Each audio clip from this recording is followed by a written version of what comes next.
काय वाटतंय ज्या पद्धतीनं आता ही सोडत झालेली आहे, ओपन महिलेसाठी ही जागा सुटलेली आहे, काय वाटतं की याच्यामध्ये निष्ठावान इतर नवीन चेहरा कुणाला संधी मिळू शकते? आपलं पत्रकारितेतील समीक्षा काय वाटतं, त्याच्यावरून काय वाटतं, कोणत्या व्यक्तीला संधी? मला असं वाटतं की नांदेड शहराचा जो विकास हा विषय अजेंडा चालू आहे, तर त्याला पुढे कोण नेईल अशा महिलेची निवड खरं तर भाजपच्या नेतृत्वानं करावी.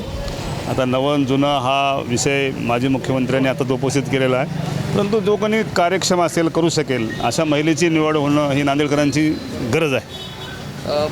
मी पुन्हा एकदा चारुदत्त चौधरी यांच्याकडे येतो. आपण चर्चा केली की त्याच्यामध्ये सांभवी साले जी आहेत तिला संधी मिळणार आपण असं सांगतात.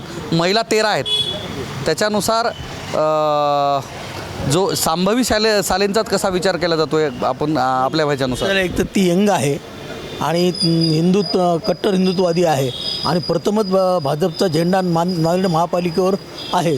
तर कोणाला सुद्धा अपेक्षित असेल वाटतं की भाजपची जी कट्टर हिंदुत्ववादी आहे आणि संघाच्या संघटना आहे ती व्हावी अशी सगळ्यांची जवळपास अपेक्षा दिसली आम्हाला जे लोक काही सांगतात त्याच्यावरून आम्हाला कळालं. असं जसं आता अशोक चव्हाण म्हणलेत आत्ता की आम्ही सगळे विचार करून फायनल करू, महिलांचं राज्य आहे त्यामुळे असं वाटायला लागलं की सांभवीचं नाव आहे. तसं मिलिंद देशमुखसुद्धा आहे, पण काही लोकांवर प्रताप पाटलांचं म्हणून शिक्के बसलेले आहेत. ते निवडून जरी आले असले इकडं तर काही लोकांची नावं आहेत, तर तरी पण शेवटी आता फायनल कसं आहे की अशोक चव्हाण हे करते धरते आहेत, त्यांच्यावर सगळे निर्णय घेतले जाते.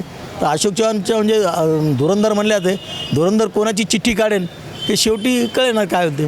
नाही, आपण जे सांगता की कट्टर हिंदुत्ववादी महिला असल्या कारणानं त्यांना मिळणार, मात्र नांदेड महापालिकेमध्ये मतदार जवळपास 9-9.5 लाखाच्या आसपास आहे, त्याच्यामध्ये सर्व जाती धर्माचे हे मतदार आहेत.